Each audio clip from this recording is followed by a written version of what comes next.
நடக்க போது அன்னைக்குங்க சடங்கு நடக்க போது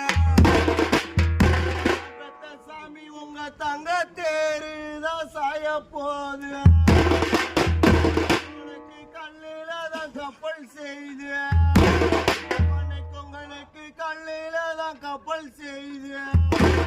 அப்ப நாங்க கடலில தான் விட்டோமுங்க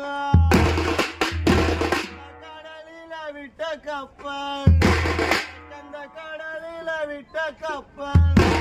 அப்ப அன்னைக்கு கரைய வந்து தான் சேர்வதம்போ இன்னைக்கு மரத்தில கப்பல் செய்து